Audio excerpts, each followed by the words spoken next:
And so it's my pleasure now to introduce Wendy. She's teaches in 7 different locations, moved out here from Boston about 5 or 6 years ago, and is very active in the community teaching. Her flowers are very striking. I took her class on how to mix the colors to produce them, and it's really fascinating to watch. Her works are always vibrant and beautiful. So I hope you enjoy this presentation as much as I plan to. Again, if you want to ask Wendy questions, I'm going to ask you to mute and stop your videos and direct your questions to me through the chat function. I will have my video off, but my audio on, and so we can get started here as soon as I spotlight, unless there are any other questions. What I will do is see if we can spotlight. And there we are. Now we can see your site, Wendy. And okay. You're good to go. All right. Thanks, Roz. So I am, I teach an approach that I call a fine arts approach as opposed to a commercial approach. And by commercial approach, I mean for illustration or hanging in galleries or to show your friends or some product orient. But with fine arts approach, we're more concerned with the process and learning color theory, things like that. So it's a little different than others. And I use only primary colors. And since we do not have paint that comes in just red or yellow or blue, we are forced to have 2 reds, 2 yellows, and 2 blues. So there's red with a little blue, red with a little yellow, yellow with a little red, blue with a little red, yellow with a little blue, and blue with a little yellow. And I don't name the colors because it's very complicated, the titles of them and the pigments. Those of you who are interested, you can email me afterwards and I'll give you more information about the paint. But for now, we need to, for functional purposes, we're going to call them red, yellow, and all those colors. So we know what's in it. And one thing to remember with color theory is that 3 primaries always make a dull color. And with watercolor, once it's dull, you cannot get that 3rd primary out. You can't make it bright again. So we'll keep that in mind as we're painting. So Roz asked me to try to finish a painting in an hour or so, and I can't, so I started already. I've done a bit on it already, and maybe I'll finish it during this time that we have set aside. So this, I'm going to do this petal here. I'm going to wet it. I'm going to use, there's 4 ways of using the paper. There's wet on dry, wet on wet, dry on dry, and dry on wet. Right now, I'm going to make a wet surface, and wherever I put the water, that's where the paint's going to go. So Wendy, I'm going to ask you to, if you can, to lift your, yes, that's better. Thank you. Now I can see. Oh, thanks. Yeah, you got to keep me going on that because I'll move it by accident. All right, so this is the petal. I've wet this whole area. And I'm waiting kind of for the water to sink in because the deeper the water is, the more control you have over the paint. And that's because the depth pulls in the pigments. And if it's just on the surface, it's going to slide all around. So we're using really high quality paper so that that can happen. All right, so now here I'm going to go about doing this petal. And one of the things we try to do is to have all 6 colors in every shape that we make. So I'm going to use all 6 colors. And at first, if you don't have your artist eye attuned, you will think it's going to just be yellow. Well, I should show you what I'm working from. And anybody that's interested, I can send them the photograph later. But I don't want you to watch the photograph while I paint because I want you to see the technique rather. And then when you look at a photograph, you can use the technique. Okay, so I'm going to try to have 7 different kinds of contrast in each area, and then overall, as many types of contrast or harmony, if you want to call it that way, balance in every shape. So let's just start with one shape. So here's my little shape that I've drawn earlier, and I'm going to try to use all 6 colors. So I'm looking very carefully, and with my, I like to work from the iPad because I can You know, I can enlarge it like that. You can really see what's going on. And what I'm looking for right now is a dark area, a light area, a bright area, a dull area, and all 6 colors. And if I can do more, I will try to have several different kinds of transitions. That means how a color goes slowly or quickly, or the value goes slowly or quickly to another. So the principle is going to hold true for all shapes that I do, and then hopefully the balance will appear when you're done. You'll have all kinds of balance. So we never put down a base color, because if I put down one yellow, it ruins my chances of going the other direction on the color wheel. So I'm going to use the yellow with red in this section right there. And you notice, even though it's wet, it's going to stay where I put it, because the paint I'm using now is called dry on wet. So this is dry paint on a wet surface. It's going downwards, and that's good, because now I have depth and a place to keep my paint until this is brush technique number 1 is applying the water or applying the paint, and then I'll get to brush technique number 2 in a second. All right, and then over here, I'm finding that the yellow is turning towards the orange area of the color wheel. Imagine a color wheel with it, like a rainbow. Think of a rainbow. So this yellow is going towards the orange, and then there's another part of the petal that has the yellow going towards the blue. It's going a little bit more green. So that's one's going to go here. It's slightly different yellow. And if I mix these two together, I'm going to get mud, because that creates 3 primaries. This has red and this has blue. Not a lot, but it's going to dull it just enough that I'm going to be annoyed, and I don't want that. I want my bright color. So that's going to end up going that way. Now I'm going to go one more step in the direction on the color wheel towards red with the red yellow. So I'm going to take the yellow red, I'm going to the red yellow. So as long as I keep these 2 colors, the red yellow and the yellow red, then I'm going to have bright colors, because there's no blue in that color. And with watercolor, it's better to keep your colors bright and then dull them down at will, because you can't go the other direction. You start with bright colors, and then you can dull some if you want. And you do want to, because you don't want to have only bright colors. You want to have a balance of bright and dull colors. All right, and I'll do the same thing with the yellow with blue. I'm going to get a little bit of the blue with yellow. And this particular pigment is very powerful. And so I'm going to try to use not too much, just enough to tint that. Yeah, like that. I'm not thinking about values yet, but I'm starting to build up values with the colors. So to keep it simple, we'll just talk color, and then we'll talk values. Values meaning dark to light. So that's going to be going towards the green in that area. And then let's see what I see here. I see I'm going to use the red with blue. Remember, I'm trying to use all 6 colors in each one. I think I can put the red with blue in this section, because it's slightly duller. And if I use the yellow with the red, then that's going to be a little different orange. That's going to be a variety of color. To get vibrancy in your color, you have to have a lot of different colors that are going to show each other up. That's how you get the luminosity and the glow of watercolor. Okay, so that bled a little bit more. So now I'm going to show you brush technique number 2, drying off my brush, and now I'm going to move it where I want it. So nothing on my brush. You go over there, kind of talk to the paint there. And then I'm going back to brush technique number 1, because I want to put some blue with red. And now that means I've used all 6 colors now. And so now we got, another thing you want to think about with color is opposite colors. So you want to go have every primary is opposite to a secondary. So a purple is opposite to yellow. So when you have the purple, it makes the yellow more yellow. It just kind of stands out. So I might have enough paint. No, let me put some more. Now I'm going back to brush technique number 1. I'm going to get some more red there.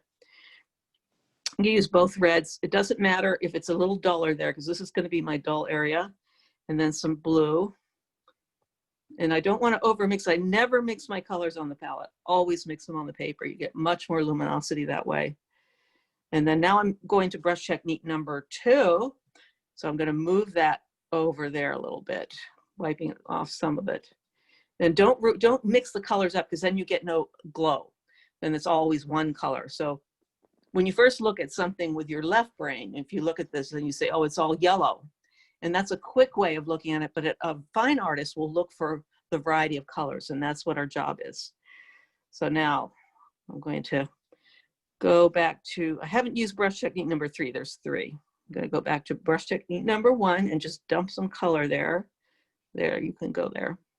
My paint wasn't quite thick enough because I just got in here, and you have to let it soak for a couple minutes so that, there, so there, that little stripe there, that's a dark area that I see in my petal. And I'm gonna put some red on that. Always never be satisfied with one color. You wanna have part of that red, so it goes from one color to another. I'm going to use my other palette. The one I'm showing you is more neat and orderly, but it isn't quite ready to go. I'm using the I'll just show you. This one's kind of messy, so you don't want to look at that, right? But this is where my thick paint is, so I'm going to actually use that, but just pretend I'm using this one. There. So if I overmix these colors, it's going to be nothing but brown mud. So you got to be careful not to do that. So now I got pretty many colors. I got them all in there. I might add a few more in a minute. No, actually right now I see some green over here. You're always looking for those alternate colors if you want to have vibrant color in your painting. Too much. Now I can show you brush technique number 2. It's called lifting. So I cleaned off my brush. I'm going to wipe it once and then wipe it on my towel. Wipe it again, wipe it on my towel, wipe it again until you are happy. So that's the 3 brush techniques. You're delivering, now I'm delivering color, and then nothing on my brush, and now I'm moving color where I want it to go. And then finally, if I get too much water or paint, I can do the 3rd one. I'm gonna put a little more yellow there. So you can see I have the colors going, but I don't really have the values. And really, if I were painting this without a lecture, then I would do it at the same time, but now I'm gonna do them separately so you can divide them in your mind. So the values are, let's talk about 1 to 10. So 0 is no white, and then the darkest would be 10. So you can see I have mostly 4s and 5s. That's not enough contrast.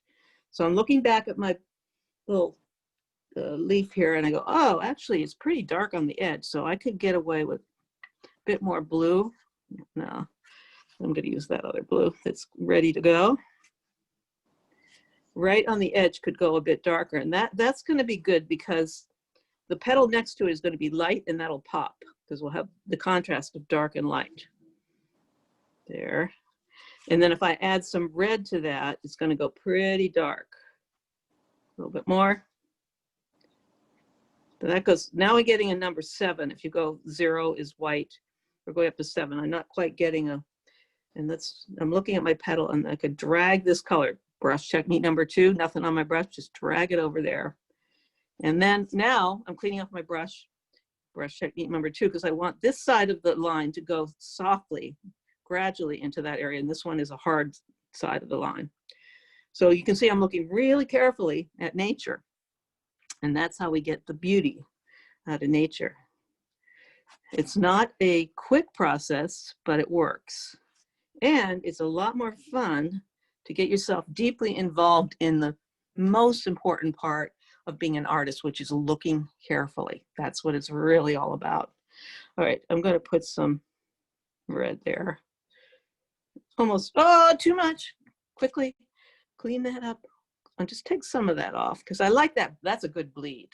So when we're doing watercolor, we're cooperating with the water and the paint. So we don't want to over control it because some of the best things happen when the water takes over a little bit. So you want some control, but not total control. Now, each one of these petals, when I'm done, I'm hoping that they'll each be a little separate work of art. Each one will be different. And Roz, do we have any questions so far? I'm just checking. Not so far. Okay, feel free. All right, now I will keep working on that a bit longer because it's not quite where I want it to be yet. There's some more green. I just saw a little green on the tip there. So with the yellow with blue and the blue with yellow, there. And that gives me a little darker value as well. Now let me check around and see what I missed. Oh, see, you look some more, you see some more. Now I'm going to come with a red with yellow here because we need some bright red there. And I'm going back to my yellow, my first color, yellow red because I didn't get enough on there. There, we got that. And some there. What's going on in that corner? I just ignored that, didn't I? Let's put some more dark there. And I'm going to use the blue with yellow this time. But remember, it's aggressive, so just use a little. That's enough so that this side of the line, when it dries, I'll do that. That'll be much lighter and brighter. So you're not just paying attention to within the shape, you're also paying attention to between the shapes so that they also relate to one another. All right, that might be all. No, a little. I think I need this line to go a little darker. So I'll go back to my blue with yellow and pull that line down and I'll put some more red. For me, it's better to put too little paint on and then add some more because I don't like the cleanup part as well. And then So this Wendy, area, yes. Your reference photo, are you using a photo or using a photo? Yeah, here. So I'm happy to send this photo to anybody that wants to afterwards. Oh, I see. That's okay. Thank you. Yeah, it's actually bigger, but I'm blowing it. It's nice to have it on the iPad because then I can really blow it up and see it. Yeah, you can see the gradations of color in the reference photo. You want to choose a really good photo to work from, not just any old photo. It's got to have really high resolution. Okay, I'm going to let that one go because we don't have all day here. I'm going to switch over to this one. I'm going to wet this. See, I did this before, and once the paint is dried, it doesn't come off. So, if I wet that, the paint is stuck. It's not coming off. Too late. Yeah, that was a question that we had. What do you do if the paint dries before you're finished with a petal? You have to finish the petal first. So if it's starting to dry, add some more water. So I'm putting pretty much water on here because I want, like I said before, I want the water to sink deep into the paper. It's thick, 140 pound. So I have room for a lot of water. And really, if I wet this enough, it stay wet for an hour. That's long enough, unless it's outside and it's sunny or something.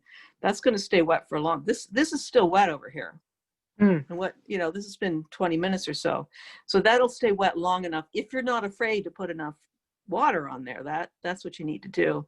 And some people are afraid of water in the beginning, but actually the water helps you much more than you think. Okay, let's try. Well, it doesn't matter which color you start with because it's translucent.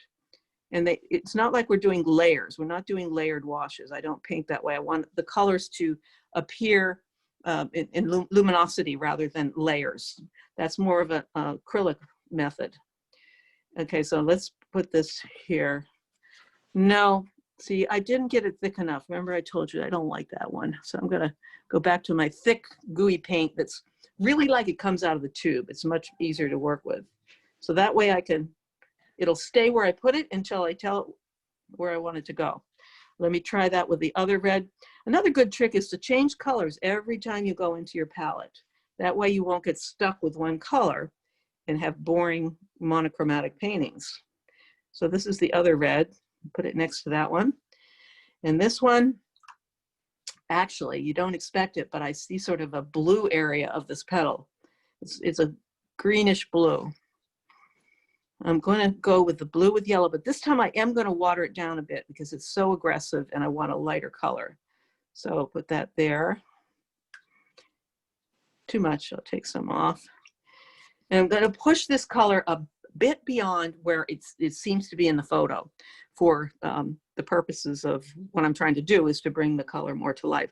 So I might let that stay kind of purple. We'll see what happens. Now I'm going to go to the yellow with red in it. Nice thick, this is a really good English brush. You have to get a good brush. Just like a chef, you want the best tools, a nice sharp knife. You don't want to be using a terrible brush. But I find the ones you get here are not as good as the ones you can get in England. So this is the yellow with red in it. But I'm not filling it in too much because that leaves no room for a greenish yellow. This one can go on the corner there, and there's a line there. So I'm looking really carefully at the details, or rather, the sort of the hidden colors. We're going to bring them out. If I were working from a live sunflower, which would be great, then I would see even more colors because, of course, a photograph isn't going to give you everything, is it? So then we would find so many more colors. But this is a pretty good one, so I'm going to work from that. I didn't have a sunflower anyway. So now I'm going to go this, we didn't do any of the yellow with blue yet. So let's put that, it seems to want to go right there. Yeah. This color, just to explain how they behave, they have personality. Very shy color. You need a lot to get impact. Because of the pigment itself, you need more to get in impact. Whereas this one is extremely aggressive. You need 1/10 the amount of this one to get the same impact. The blue with red is sort of in the between, and so is the red with blue. When the red with yellow is very powerful. So a little goes a long way. You're going to be careful with that one. And this one is sort of in the middle, but usually I have to go back and get more of that one. I never put enough in the beginning. So you'll get used to it as you get used to these 6 pigments so that you'll know what you're dealing with. All right, so now let's come over and use the blue. Now I've got more of a full strength blue I used the lighter one and it had a little red on it. That's okay. I'm happy. And I'm actually drying my brush off because I want it to be very thick paint here. And that won't, if I have it too wet, it's going to spread more than I want to. I just wanted to darken this area right there. So I'm better off using small amounts of paint and then add more. Now, sometimes you accidentally put too much paint on, and that's okay because it might do something really cool, and then you wouldn't have thought of yourself. Now I'm going back to the red with yellow. I'm not going to put some more of that there, but not overmix it because I don't want to have any monochromatic color. In fact, if I had a very high resolution photograph, and you can find them on the internet if you go and just limit it to large files, and then when you blow them up, then they start to pixelate. You really start to see that I'm not making this stuff up. It's actually those colors are there.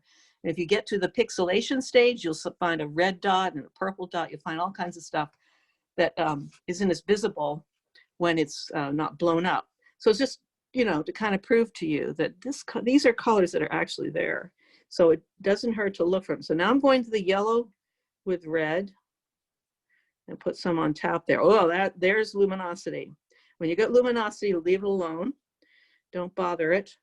And then over here, I would see that dark side. I'm going to try to keep this extra light here, even lighter than it is in the picture for effect.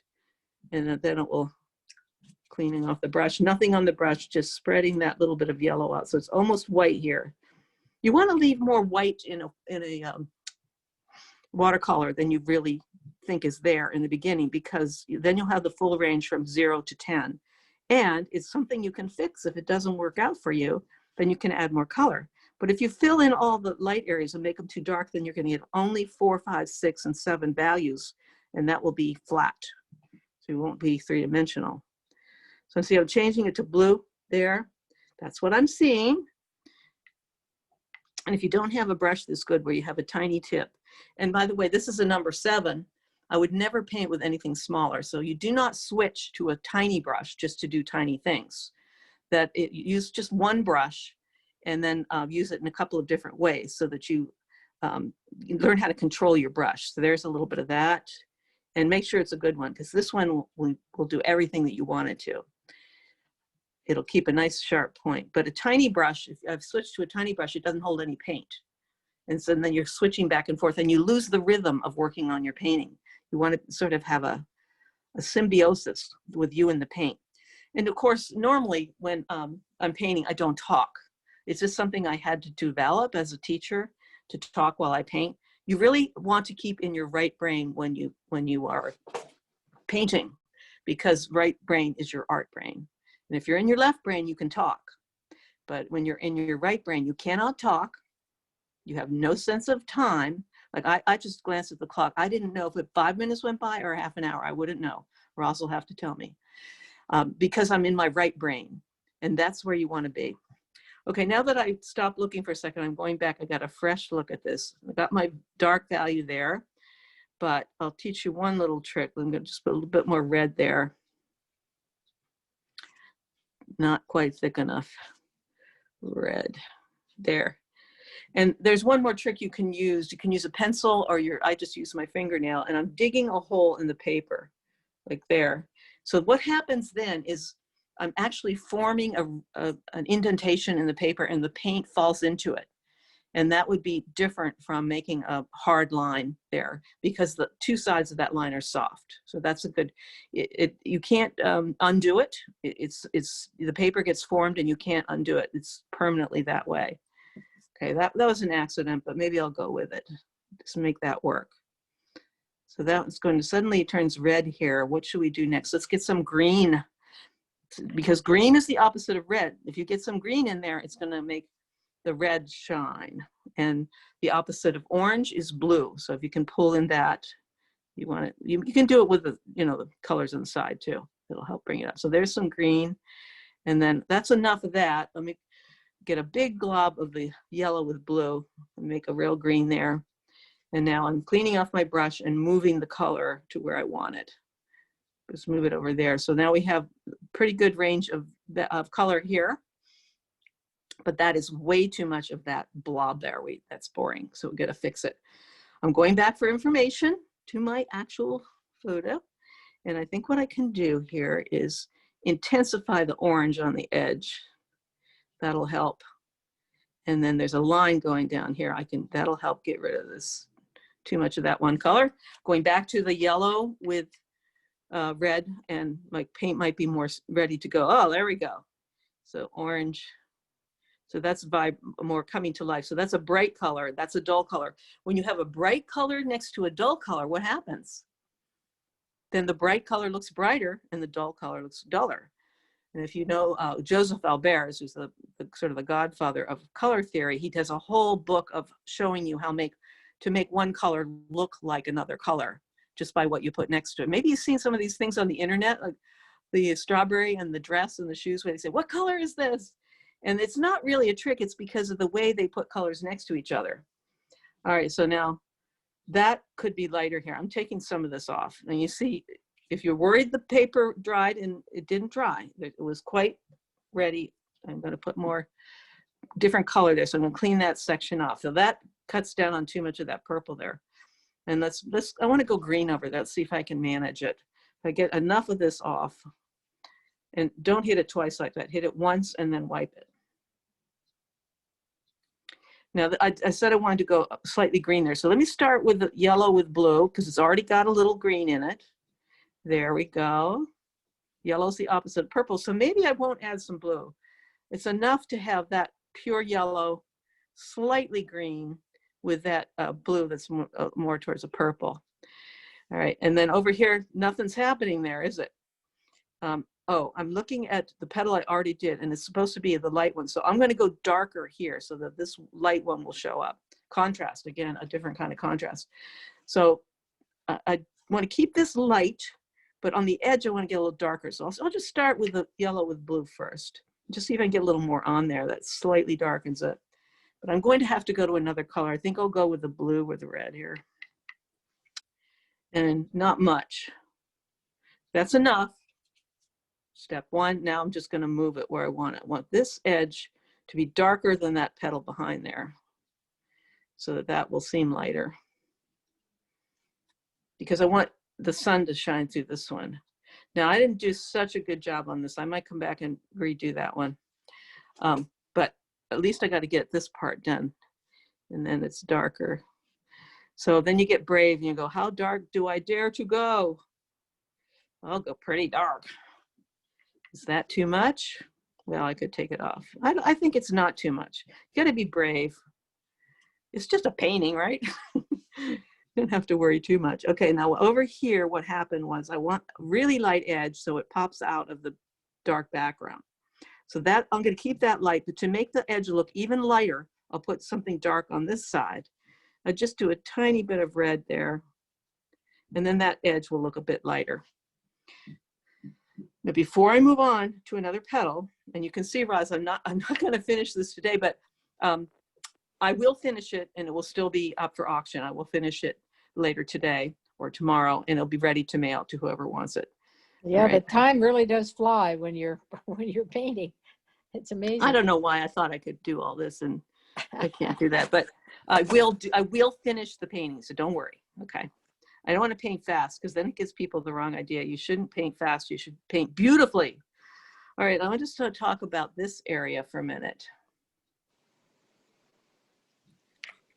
which is all these seeds. So this is where the left brain starts to take over, and it says to you, well, if I could just think of sort of a polka dot method, I'll just take some paint and dot, dot, dot, dot, done. They look like seeds, right? No, no, no, no, no, no. Each seed has a different shape and a different color. So you really want to pay attention and paint a little smaller, but you're going to paint the same idea here. No two things in nature ever repeat. You know that. So don't do it in your painting. It'll look silly. All right, I think I'll let this one go. Let's go over to this one now.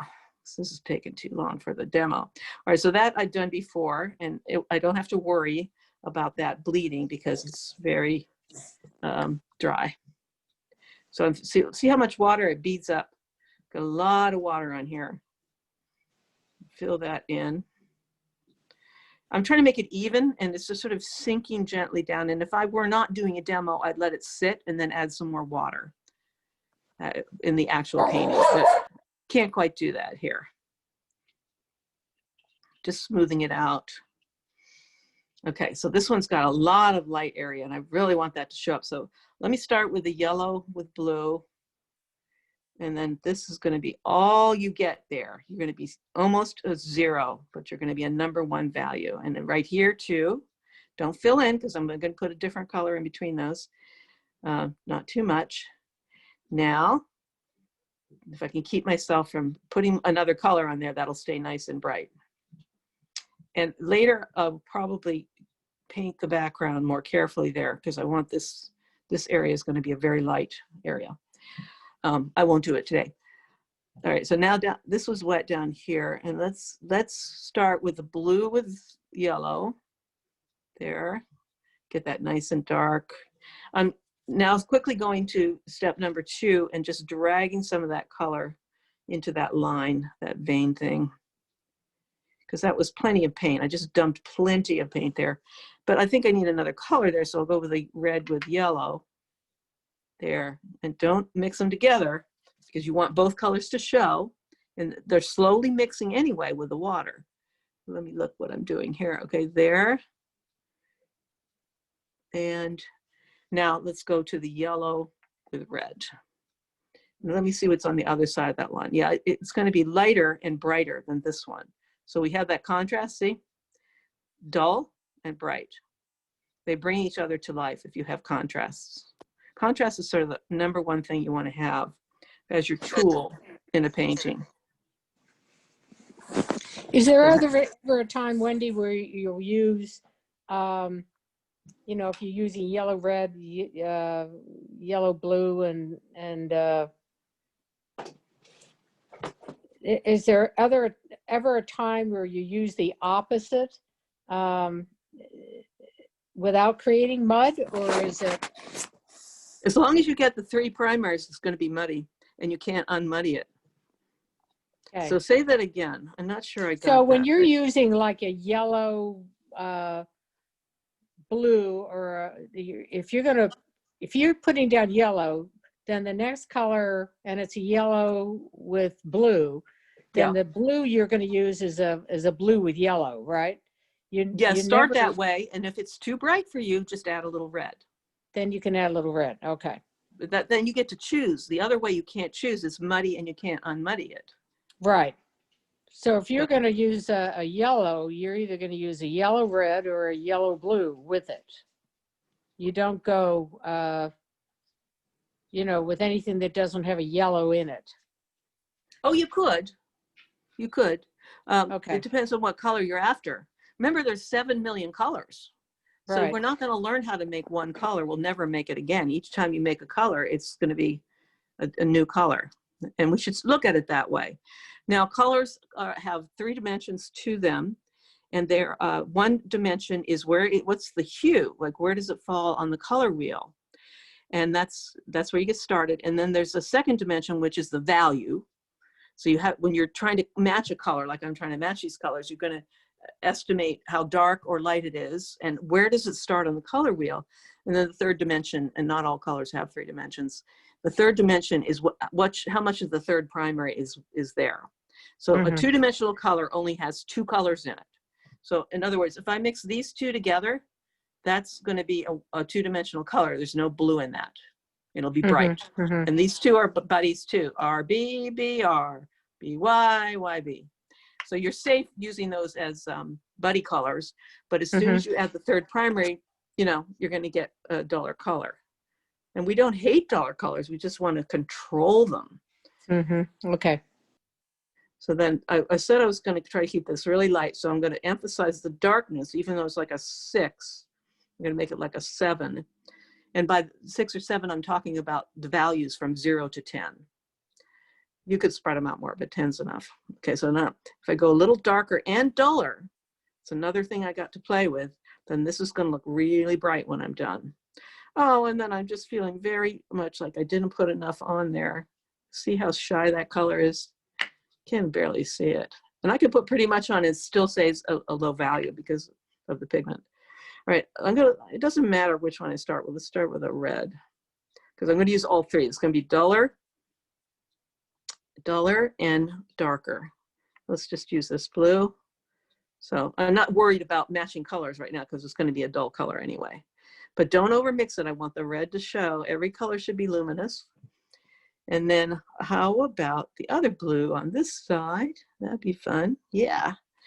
And it's spread out too much because it wasn't quite dry enough. So I'll clean that up. And then once we get over to this area, it gets pretty orangey.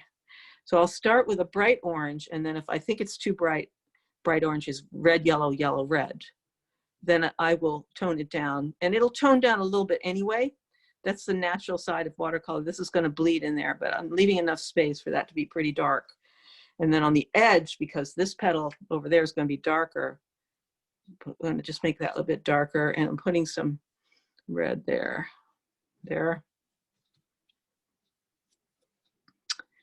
So that's pretty good.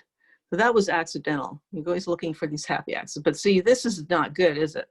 That is a sort of a rectangle, a very unnatural shape. So I need to do some more here. So I'll break it down, put some red there. Small amount. Just a small, oh, too much. And I'll put some yellow on top. Now it's not really on top because it's going to blend. It's more like a soup, not like a sandwich. All the colors blend because there's a little area where it's mixing together in the water among the fibers of this wonderful paper. Okay, so now I'm evaluating this. Did I use all 6 colors? Check. Do I have a full range of values? Could be better. And do I have any obviously wrong things going on like this? This is not distinguished enough from this petal that I'd done earlier. So I think it needs to go green. We're going to go green here. Green. Just a little. And then this is too mechanical, so I'm going to soften one edge of it and make it more organic line, like that. And I could go more red there, wouldn't hurt. And I'm just putting the yellow with red there. So now we got, do I have a balance of bright and dull colors? And you can lean on the side of bright because I could come back. Like if this wasn't dull enough here, I could come back and put a glaze, we call it, on dry paper. And that would change that a little bit duller. So lean on the side of bright because you can fix it. And you usually don't, you usually never go back. So there's this one, oh, and then I go, is this one the same as that one? Too much? Is it the same mix of colors and bleeds? Well, then I better change one of them because that is not good. Nature does not repeat. Is this different enough from this one? This is one I was working on earlier. I'm going to go back because it's still wet. I want to keep this one and change this one. That should be the different one. We don't want any matchy colors there. All right, and this, I'm just using a different color on top. And that makes a different shape too, which makes it, now these don't look too much like they're matching to me. And we don't want these little rivers of white, so fill those in. You don't want any white paper, it just distracts the eye, it looks harsh. It wants this bleed naturally into this one. Which one shall I do? Just for a change, why don't I work on this green area down there? And I try not to name things when we're painting because it brings in your left brain. You go, well, I know how to do leaves. They're green. And then what you find is people make a color that doesn't exist because they keep thinking green, green, green. But what we look carefully at this, we're going to find all other colors. We're going to find some purples. We're going to find some blacks and some reds even. And we need them. Otherwise, it's going to be too boring. This one I started early. It's dry. I'm going to fix that later. I won't do it on screen. I'll just do this one. So let me wet this whole section up to the heart. You want to fill in a section that is has a hard edge. So that means that's where the water goes up to here. And on this one, I have this shiny white edge. I don't know why it's like that, but I want to try to get that into my painting. So I'm going right to here. I like to work on the stuff that's kind of difficult first to get it over with, or maybe not necessarily difficult, but the important part, because other parts are easier to do and less important. I don't know if I can get that fuzzy area. So let me try a couple tricks. You usually use your background color first, Wendy, or only for demos. You don't have to. Usually you do the background last. But this is a demonstration so that you can see what I'm doing a little better on screen. Okay, so I'm using the blue with red, which granulates when it's in very wet surface. So you can see how the paint is sort of granulating. I'm going to use that to my advantage because I see that sort of effect. I'm going to let that just sort of, what it does is the little particles of paint sort of separate and it makes a texture. And only one color does that. That's the blue with red, which is ultramarine, which most of you, if you paint, you know what that is. All right, I like the granulation there. And then I want to paint around a couple of veins. So there's a big vein there, and I'm going to have to do some, that's too wet. Should have waited for that. I want to do some negative painting because there's a white vein. Since the white is the paper, and we're not going to use white paint. So we paint around that shape.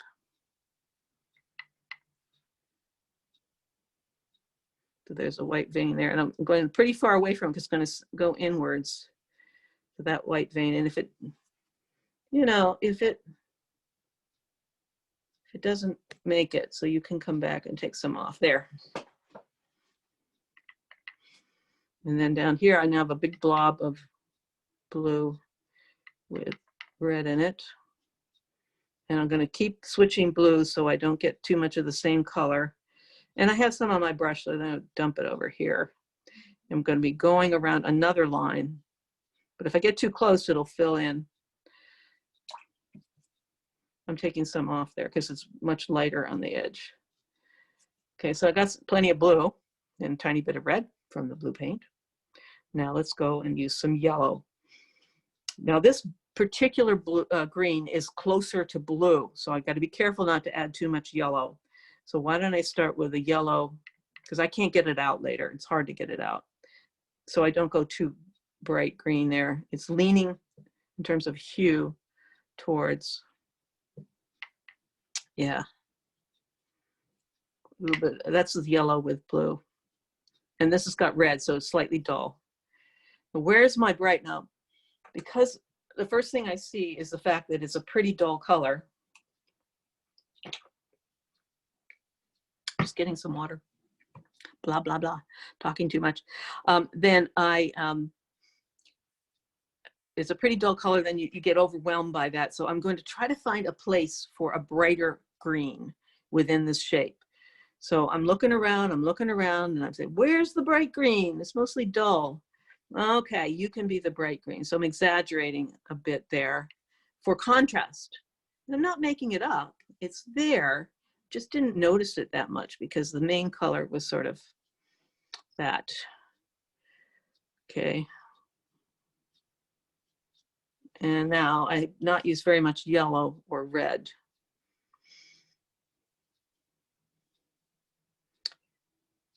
Now I'm going to create some texture by this removal technique.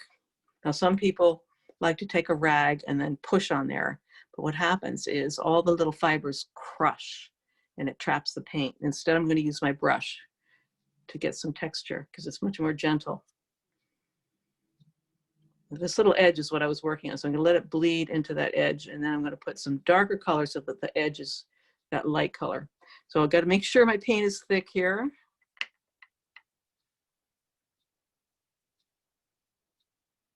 Now, there's some white spots, so I'm going to try to go around them.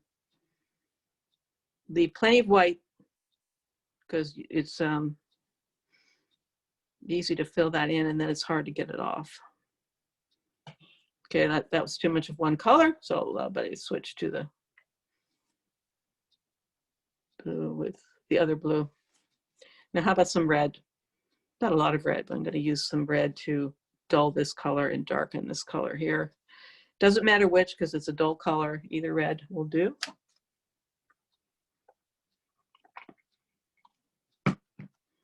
I know you're annoyed to see that red, but I need it.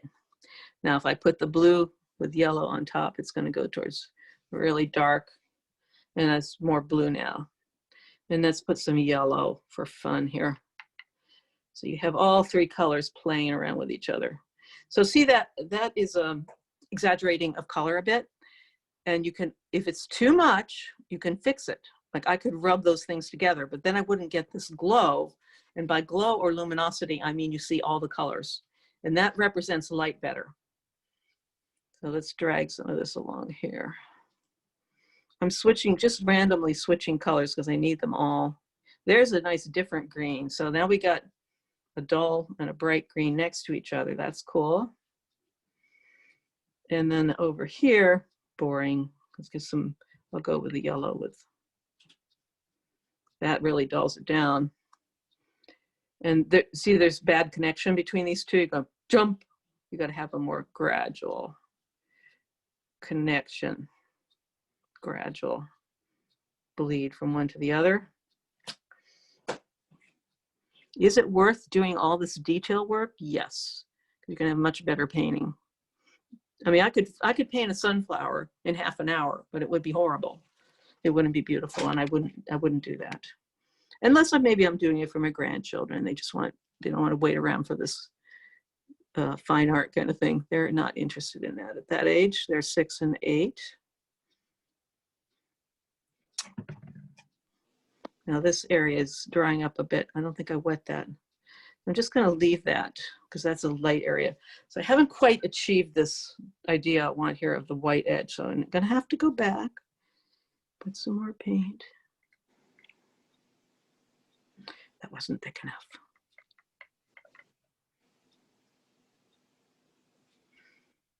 That might be enough.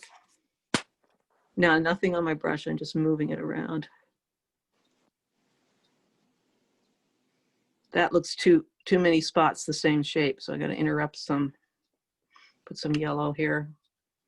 So what I'm looking for is a lot more bringing out of values and colors from the photo. Oh, now that I'm looking, this is a bit, yeah, put some more color there. And let's put some, I didn't use the red with yellow yet. Let's put it here because that'll darken, make that white edge stand out. Yeah. So now this is more of a personal choice. Do I let the red show or make it move towards more of a green? For me, I let the color show. Because, you know, also when it dries, it looks a lot duller. So you can get away with that. Okay, down here, nothing happening. So let's, one of the hardest things to do is get your paint thick enough. That's thick enough. And so I'm going on the two sides of that line that I now disappeared because I didn't quite get it. The white line in between there. I'm going to use this trick and make that line. You can do your fingernail or you can do a pencil. A couple different ways to do that. A very quiet audience, Roz. They're all here though. Questions. They're listening intently. Yeah. It's about 4:30, so Mm-hmm. let me know when you want to take a brief break. Okay. Let me just finish this area. You can see that's way too much of the same color. So let's push it in one direction and the other. Let's push this one towards purple. Doesn't take much. And you get to decide how much you want to push it. Thank you, I had to go. Said, sorry, I have to leave. Very instructive and interesting. I love the way you paint. Hope that I will be able to find a class that I can take. Thank you. Thank you. All right. So I'll get pretty much going on there. Let me just finish it off because it's not a good place to stop when I go like that. And then I'm just going to drag, I'm going to blob some paint there, and I'm going to drag this line there. So that's better than a dry paint line because it's a soft edge. And then one side is going to go soft, and the other side is going to stay hard. We want a balance of hard and soft edges when you're done. Okay, we're going to take a 5-minute break. Is that good, Roz? Yeah, 5 or 10 is good. That gives everybody a chance to grab something to eat. We'll be back at 4:40. Okay, see you in 10 minutes. Okay.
So I'm going to emphasize the dullness of this particular petal. It's going to be more dull than bright for contrast. So I'm not as worried about mixing colors. It still needs a little bit of bright color. So I'll establish that right there. What was the first yellow? Was that the red yellow? Yes. Oh, it was. Okay. Yeah, sorry. And then the two matching colors. It's going to be the slightly brighter area there. Yeah, I remember when I took your class, we did some petals as practice. And I remember they turned out not nearly as subtle. And that's because I think the contrast was too bright. Yours are nicely blended so that they look a lot more natural. That's probably something that comes with experience. I think the main thing, yeah, but also to get people to slow down is my main issue with classes. And people try to do it real quickly because they're worried that it's not going to turn out. So just get it over with, you know? And they develop what I call the nervous brush syndrome, where they just start moving the brush without looking. And you really want to be looking every time you pick up the brush to see if you might miss something good there. So that's pretty dark. It might be too dark, or it might mean that I haven't got enough dark areas in the rest of it. So I'm going to let it go and let that one be as it is. And we'll go back to this green area, which is now a bit more dried up. But it sort of accidentally made a fuzzy thing there, which was, I'll show you. That little fuzzy edge. Oh, yes. So it's kind of happening. I'm not going to fuss with it too much. So nobody's ever going to see the photograph. So they just, I just want it to be interesting and have a lot of things going on. But I don't think I got enough yellow here. So I'll just put some on there. And there. So I'm doing now what's called a glaze, because this is really dried after 10 minutes, or it's not completely dried. And so that when you put the color on top, it layers. And I'm going to do it down here. Do you glaze with certain colors or glaze is more when it's not quite what you wanted when it dries. So you have to, that's all you've got left is a glaze. This one I just sort of had randomly started to paint. So I'll have to glaze this one. So I'm painting on top. And, I just want to show you, if you don't know, that this paint doesn't come off. See, it's stuck to the paper, and people don't quite realize that sometimes.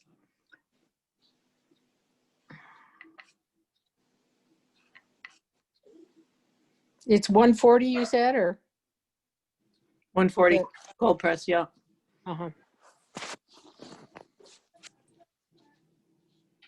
mean, it almost looks thicker. It almost looks like a 300 or something because it's soaking in. Yeah, I mean, if it has to be 100% cotton or it doesn't work.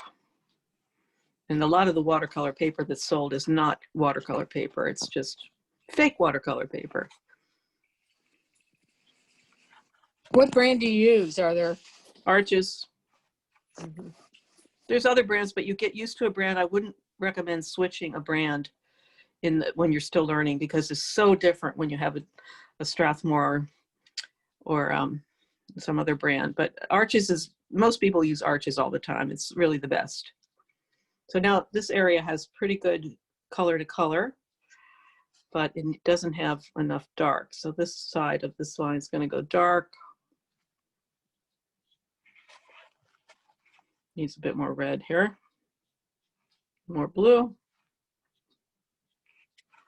And then I've got to do brush technique number 2 to make this bleed outwards, that side.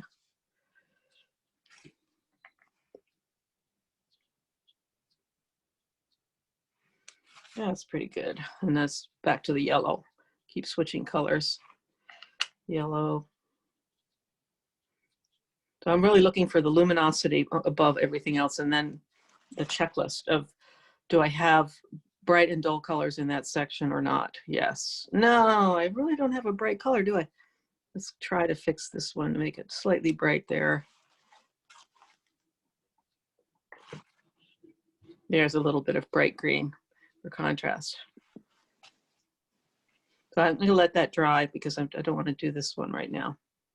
It'll bleed too much into there. And here, I think my idea was that I was going to soften that white space. Too harsh because it has that little white edge, but it's too harsh. So I'll just soften it a little bit with the brush. Let's go up and do this petal. So when you're doing flowers, you use this technique of using the 6 colors, right? But when you're doing landscapes or other things, do you use that same technique, or? Always the same technique, but it comes out different with different situations. Let's do, I have here, since I'm not going to finish the flower anyway, I'll switch to the landscape now. And then we'll see how those ideas carry over, okay?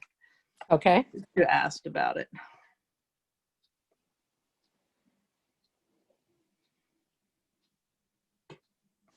So now I'm doing this scene. This is a photograph, and I'm going to be able to blow it up and look at different areas.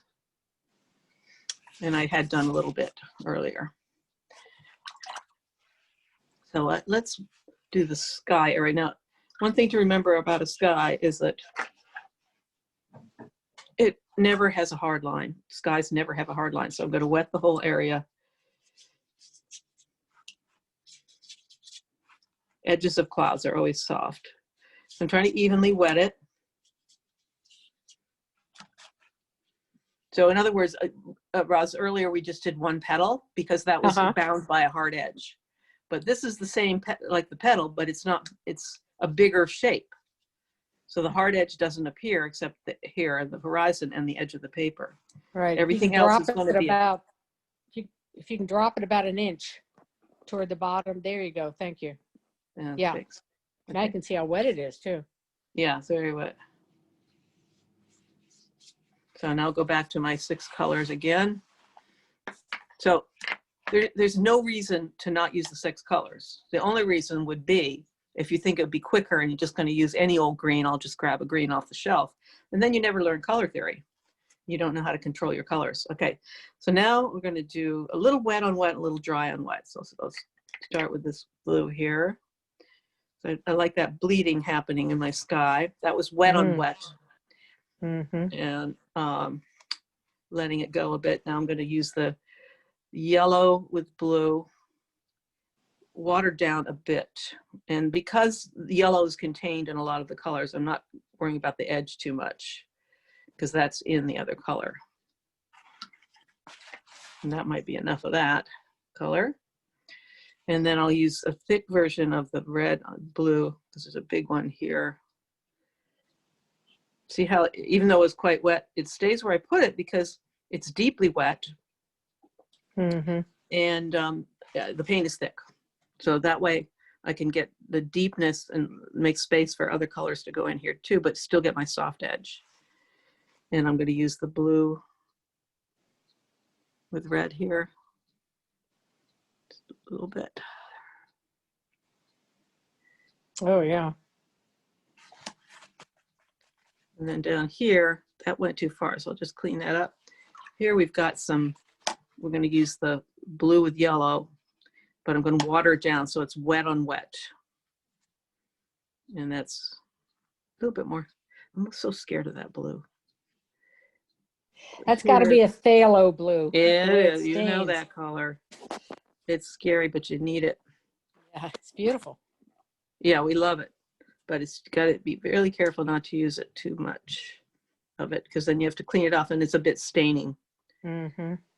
So that's enough of technique number 1. Now I'm going to share that with this area so that we have a variation of values going around these shapes. And that's too, you got to be careful not to be too thick or it'll stain the paper. And you can also dump some more water on there like that. And then it pushes the paint away. That's really exciting. You know, yeah, especially in a sky. Okay, let's go back to this one. Needs some more blue.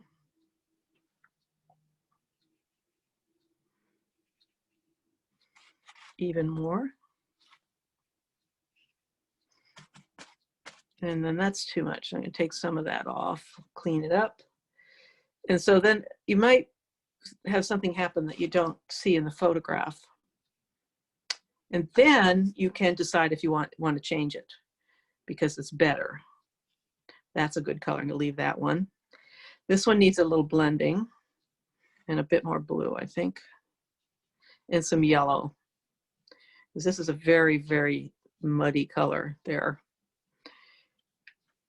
But I need to have bright somewhere. You know, it's quite dark here. And also it's going to lighten when it dries. So don't be afraid to get too dark in some of these areas. Now, nothing on my brush. There's a nice glow. I'm going to leave that. Got all the colors showing. I'm just going to drag some of that paint over to other areas and go around some of these light areas that I want to keep. So what's developing here is something I want to keep because it's got the opposite colors here. That's just about how I like it. So I have to be really careful not to mess up things that happen so nicely. That should be lighter. That's good. Lighten that area. And this was very, very wet here. But this should be the yellow with red on this area. Just a bit. This is, again, yellow, wet on wet. So you see, I'm still using the 6 colors, but it's in a bigger area because there's no hard lines. I'm cleaning this up because the water is getting in the way of what I'm trying to do. And then I'm going to go to the other red to put some yellow in and some blue. Oops, I got a big glob there. Now that's a really dark. So if the darker this is, the brighter that's going to seem. So I want it really dark, but don't want it to bleed into that little area there. Let's use some yellow. There on the edge. Yeah, nice little edge there. I like that. And this is too much of one color, so I'll put some red back on that. Now, over on the edge here, I want this nice light area for my photograph. Oops, that wasn't supposed to happen. Just take that off. Be careful when you're tired and you're painting. That's a nice glow. Tissues or anything to blot?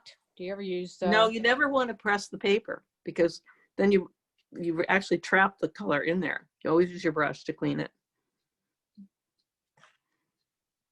It just is not accurate enough. If you just push down on there, if I take a rag and push, it's going to flatten the fibers and trap the color, and it's going to make a mark on the paper, which I probably don't want. Here's a nice color. This is going to be a different color than this one. This tending a bit more towards the blue there. And then when I get down here, it's more of that yellow. So I just bring some of that up there. This area might be done. This still needs some work. So let's move over to the other side. I've got to move my photo. Here we go. Take some of that off.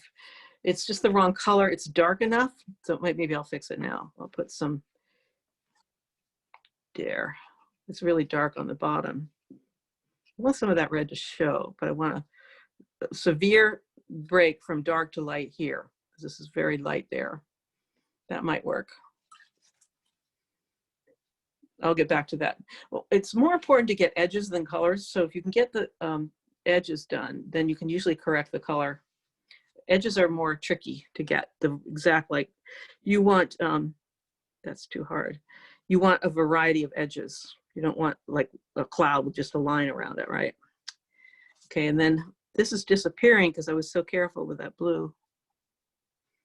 So I'll just put some more in there around these lighter areas. I avoid calling them clouds because then you start making fake clouds from your memory rather than your eye. And then down here, we've got some, what is this? This is purple, I guess. But I want a little white in between the two. So I can start with a bright purple and then decide how much yellow to put in it, because that'll be too bright a purple. So I'll put some yellow in. So I could do it by doing just plain old yellow, or I could put some blue with yellow, or I could put some red with yellow. I think today I'm going to just put some yellow here to dull that purple. So that's pretty bright, isn't it? Might be too bright. So while I was over here, this started to make something cool. I'm going to keep that. I might not keep everything here. This is, now it's too dark, so I'm going to clean this up gently, not with a rag, because then it'll make a mark on the paper, like a watermark. So I want it darker at the bottom, and see, that's too consistently one value. So I could throw some water on this, and that's the scary thing, but sometimes it works, and then take some of it off. I'll work on that. So I have a long time because this is very wet. And maybe I'll go down and work on the waves for a minute. So that edge is what I want. So it goes from dark to light. I can correct the color if I need to, but the edge is harder to achieve. Too much of that. I'm going to leave the sky and re-wet it later if I want to finish it. And let's work on this wave here. So this is going to be more of a combination of wet and dry. I'm going to just wet this area and I'm going to leave some of it half dry so that I get some white shapes in between. And if they're too harsh, then I'll soften the edge. So it's tending towards a red there, and then it goes sort of green. And this one's very dark on the edge. So whenever you have a dark line with white on the other side, you got to make sure it's organic. So don't just go by that quickly. You got to do that with some care. There, this is very dark, almost a black there. And this, go red, yellow, blue whenever possible. But I want to balance with that. So it doesn't help to think that water is blue because it's got so many other colors in it. And that one has, this might be a reflection of something, I don't know what, but I don't stop and think about that, but there's some red in there. So I'm just filling that in, side of my brush, and we get some texture there. Now let's continue that line and change to red and then go back to blue. So it's sort of hovering around black on that edge because that's what I'll show you. Yeah, it looked like that in the photo. It looked almost like a brownie black. Yeah. And then it changes when you get here. That looks like a good bleed. So if you get just the right amount of water and paint, it works. This is too much of that color. So I'm going to just borrow some of that and bring it down here. And this is where I'm switching to dry paper. And I'm just dragging some dry brush across and leaving some of the white that shows there on the wave. So I'm taking this is still brush technique number 2, but I'm just taking some paint and dragging, but this time into a dry area rather than just another wet area. So that might be okay. Remember, the thing you can do is leave it a little bit too light if you want to and darken it later. But if you go too dark, you can't get that off later. So now we go up this hill. I'm going to switch to the other blue because keep switching colors as much as you can. And then switch to red again and red there and back to the other blue. So I'm getting a glow there of color. And I think I need to go more green here. So let's try some yellow there. Some blue and yellow. Yeah, there's a hint of that color. And now that might be enough paint for what I'm trying to do because it's complicated. So just drag some of that here. That's not enough paint. So I'm going to get some dark paint to drag into this area. And then switch to the red. And then I see there's some lines. So I'm trying to follow some little lines, but it's on the wet paper. So it has a soft edge, making some of those shapes. And what you don't want to do is switch it to your left brain and say, got it, bing, bing, bing, bing, because the ocean is going to be constantly changing shapes. And you want to try to get that. There's a little shape. I'm going to grab that. And this again, this is a painting that will take me many hours to do. But I'm just showing you the techniques as we go, just because Roz wanted to talk about not flowers for a minute, right? Yeah, well, and it's It's interesting, your work, you don't get cauliflower watermarks on it, even though you're putting a lot of water on your Yeah, you're paper. waiting for it to sink in, kind of. I'm just going to paint while you watch for a second, because it is quite hard to paint while you talk. Yeah. So I'll paint and then talk in a minute. See if I can, so now I'm just dragging that. Yeah. We have a white area here. Nothing on my brush. There's some light things going on here. So I'm just barely hitting the paper. This is wet on dry, but not, it's a dry brush technique. So now I wet the paper, but only spatulae. Now I'm gonna throw some colors in there. And then the white spaces will stay dry and hard edged. So this is kind of different from the sky because we want to keep everything soft edged in the sky.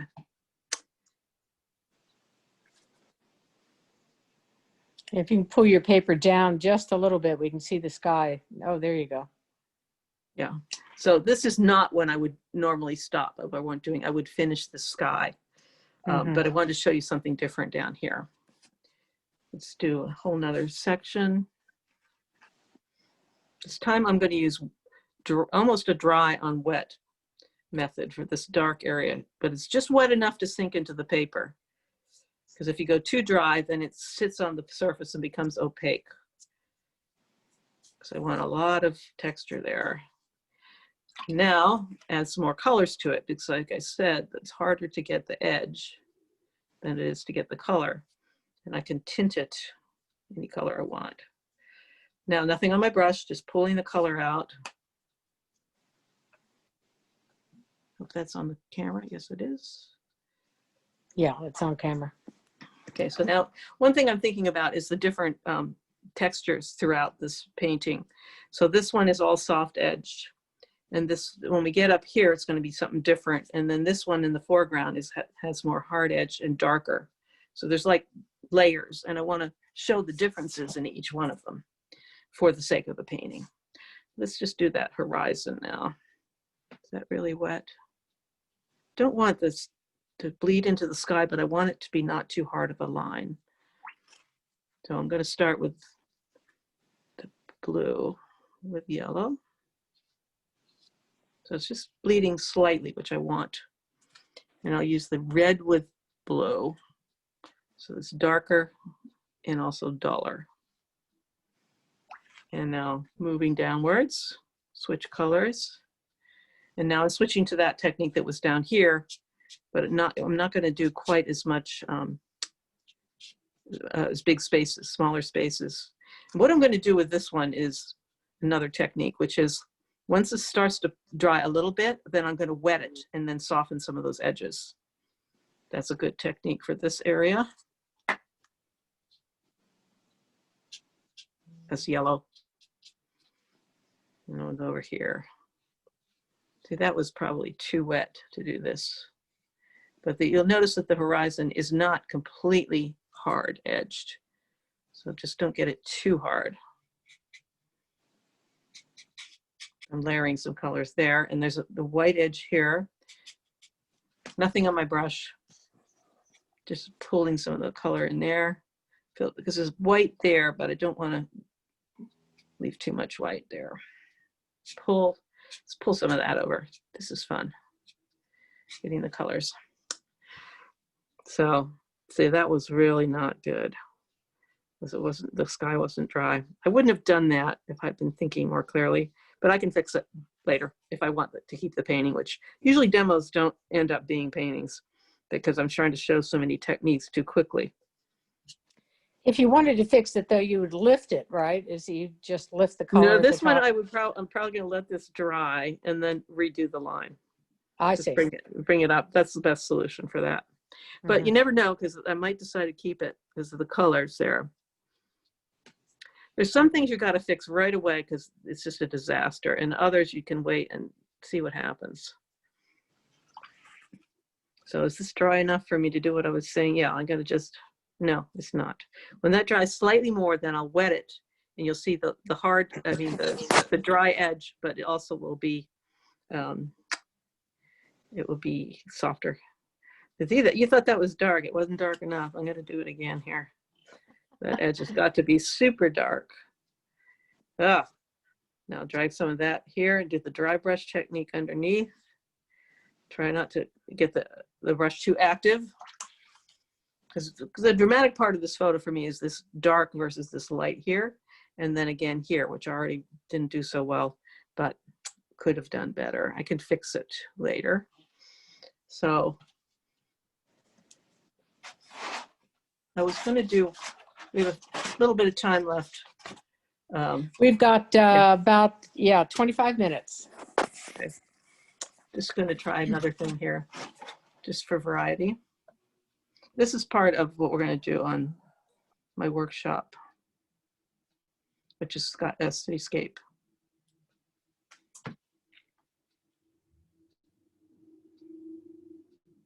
I have to find my photo. Give me a second. Here we go.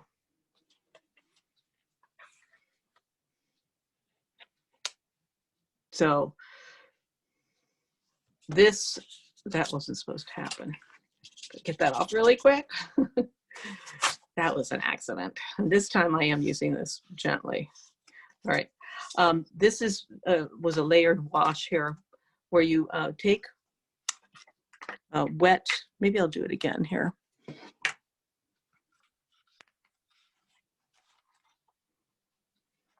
Do it on a blank sheet of paper, because this has got to be dry when you work on it. So here's a layered wash.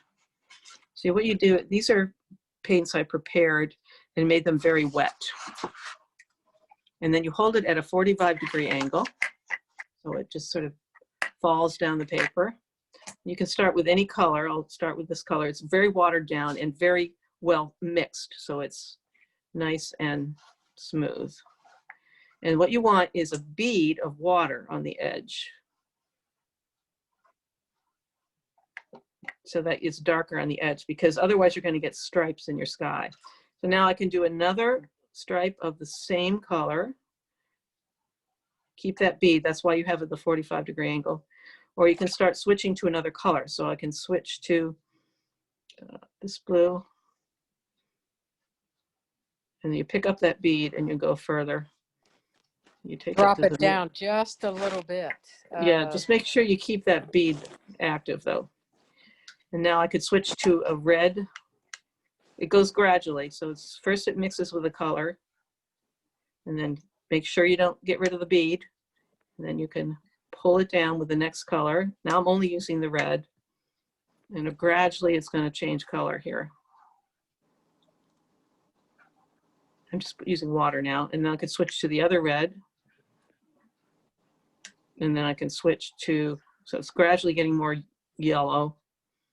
And then we're going to switch to actual yellow. But it takes a few stripes to get to the actual color, because first it mixes. So like a sky that gradually goes from one color to another, we can do that. And then you can, if you just want to lighten it, just use water. So that's what I've done earlier, and it's dried. So I can do the cityscape on top.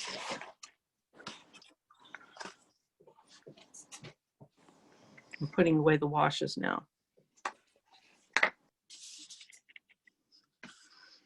So I'm going to enlarge these buildings, and what you don't want to do is use a ruler, because it's too straight. So I'm not going to draw little windows here. I'm just going to paint them. And I'm going to start with any color, because we're just going to switch around red, yellow, blue. And in this building, there's a little shape, which would be a window, and here's another one. Now I'm switching to another color. And so this one has a little bit of two colors in it. And now I'm sort of like the sky we just did. Now I'm going to only use the red. Don't worry about things being absolutely straight, because we're doing a, we're kind of bringing out the colors that are there. Okay, then this color behind is going to be the inside of my windows. Now I'm going to switch to yellow, pull some of that color. This is negative paint, negative space painting, meaning I'm going around the white shapes. So I'm going to keep changing my color as I go through this.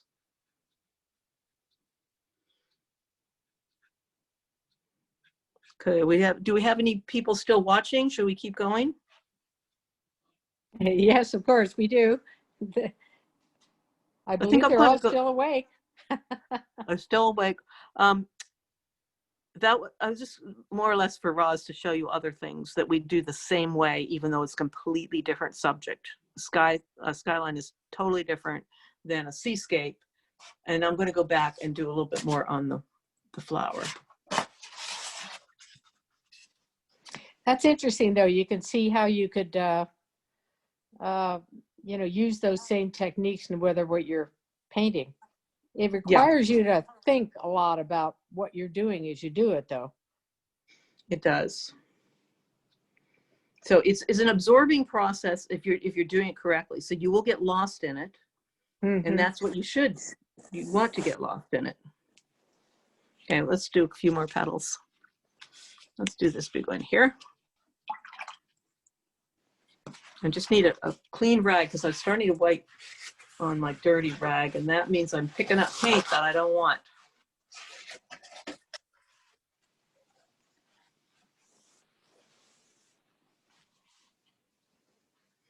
Now let's do this.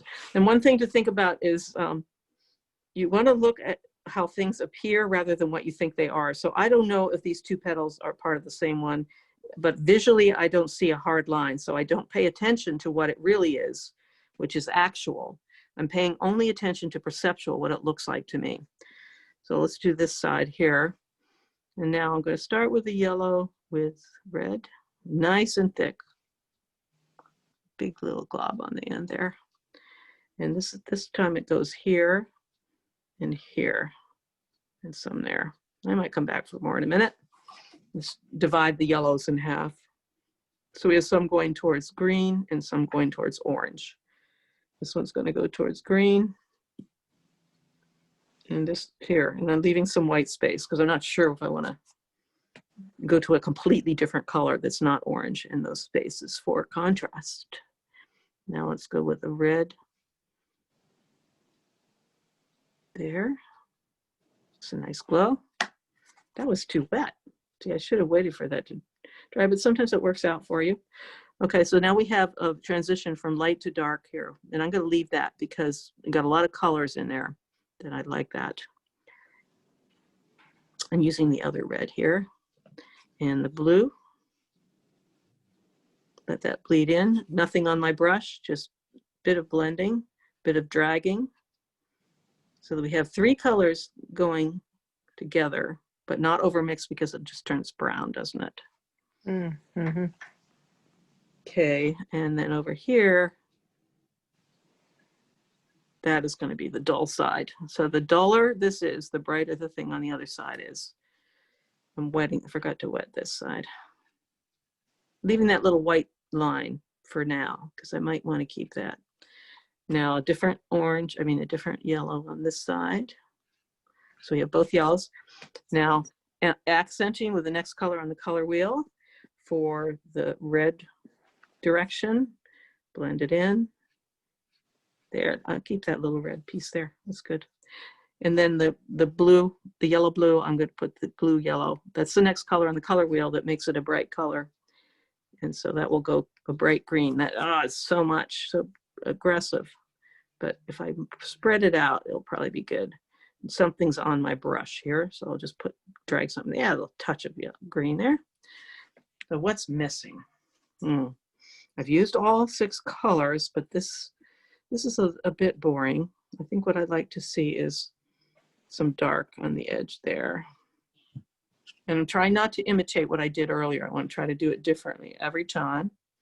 Paying attention to my photo, but interpreting it for purposes of the fine art that I'm trying to achieve here. That's it. As soon as you get glow, leave it alone. That glow means the 3 colors working together. What's up here? Not doing that side because I want a hard line there. Okay. So this is pretty consistently one color, and sometimes that's okay for contrast. So this is smooth, Nothing much happening. This is all crazy. And so that makes a nice contrast in texture. One of our other things there, a little bit red on that edge and some blue.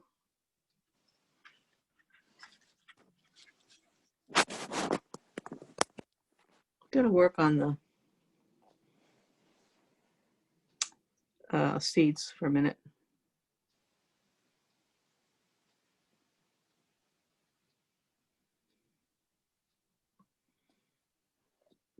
Lost my picture. Here it is. Okay, think we got it back? Yes. I got it back. Okay. I want to work on the seeds now. So even though I know in my head that there's sort of separate little sunflower seeds, some of them bleed into one another visually. So I pay much more attention to what it looks like than what I think it is. And when we have a small space, if you just keep picking up different colors each time, then you're going to get that luminosity. Not just one brown, oh, just pick one brown, use it everywhere. Not if you really look, you're going to see lots of color in there. And I'm doing the negative space here. I'm going around a yellow space because this is a glaze I'm doing on top of something that's dry. I think that was my plan earlier. And then this is too hard line, so I'm going to soften that with some water. And that's too homogeneous color. So I'm going to be more careful as I continue to make, because of course brown is red, yellow, blue, right? So just go red, yellow, blue. Tip of my brush here again is where it's so important to have a good brush. And then go around this one. That's very thick paint. That might be too thick. So I'm going to wet it. You notice I didn't wet the surface there. And some blue. There's a different shape here. And your left brain's going to notice, oh, it's sort of a swirl pattern or a spiral. And then it'll start making these lines just to follow them. And that's just way too mechanical for what organic life really is. So you want to really do individual ones. And that's too hard an edge there. So I'll soften that edge. Too much paint, so I'm going to take some off. Just drag some of that paint over here to do the next shape. You know, eventually, you're going to sort of merge into this area, even though you know petals and seeds are not the same. Visually, they merge. You can't quite tell here if it's part of the petal or if it's part of the seed, and that's fine. Just paint what you see. To get pretty much color in there. Now, this had no yellow, so I'm going to go the yellow there. And that's not dark enough, so just touch that there. That, you see how that doesn't work? That's way too monochromatic. So catch it right away, put some other color in there, or take some off maybe. Yeah, a little bit of blue showing there can't hurt, but I'm going to touch it with some red. So this is instead of brown, we're using the colors that make up brown. You're breaking the colors up. And so you can get some sparkle in your color. Red. And I think I mentioned earlier, when you have a lot of detail, it's, oh, maybe that's what was in my class this morning. Sorry, I mixed them up. When you have a lot of detail, then you can be a little bit less accurate because there's so much for the eye to look at. Nobody's going to say, you didn't get that seed right. You can just, you know, it's a sort of forgiving, but just keep changing it as you go. And this is quite fun. So somebody would say to me in a class, I'm not going to paint all those little stupid seeds. Well, that's what painting is. It's looking for things to paint. It's not trying to finish quickly. So this is how you're going to get beauty, not efficiency. It's going to change everywhere you go. You think of Van Gogh's sunflowers. And why did he keep painting them over and over again? Maybe the same kind. Because he kept seeing new shapes. And that's why it was so interesting. And that painting is worth $10 million, not this one. There's some color. Be a little on the psychedelic side, because later if I decide that's too colorful, and I almost never do, you can tone it down with a glaze. So I can dull that if I want. But I really like my colors to show. It's going to be part of the painting. These two matchy-matchy, change one.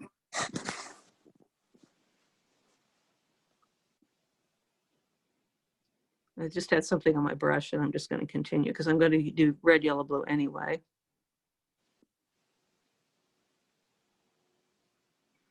And I'm changing the edges on these and the values. So sometimes it's a little lighter. And if I decide later it's not dark enough, I might put a glaze after it dries of yellow with red in it. In the meantime, I'm looking for the distinction. And let's look at this a little closer. Yeah, so your left Oh, brain, yeah. well, that's all one brown. But if you blow it up enough, there's really a lot of color in there. And your job of the artist is really to bring out things that are not visible unless you look carefully. It's not to make an exact copy. It's to bring out the hidden beauty, right?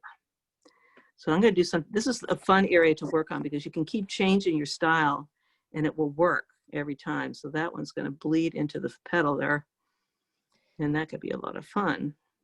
Now, it looks That's like you dry. had a under painting of the yellow and the red. Do you do that with the with some of it, or Yes, you can do it as long as the color is contained. Like I said, don't do it here because right? one of the yellows is going to go green and one's going to go orange, and then you'll just make it muddy.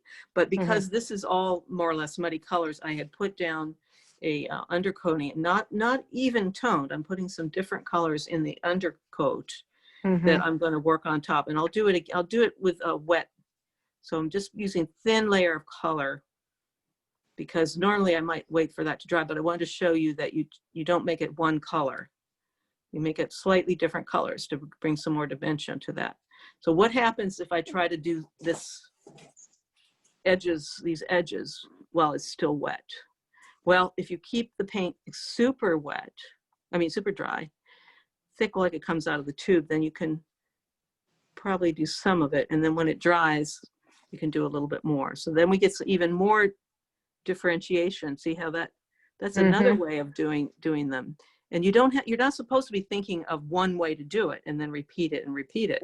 You're supposed to be thinking of, oh, let's do it this way now over here. And I might even do some digging to get a hard line there to make a shape. So you see, makes this look too hard edge, doesn't it? So I can fix that by smoothing some of that out, not all of it. Yeah, just a little bit. Now that's not too many hard edges, I don't think. But you see how different these all are? And then over here, I might just start really darkening that for contrast. And there. And also, see, it's starting to form, because there's so much paint there, it's starting to form little seeds by itself, but they're colorful.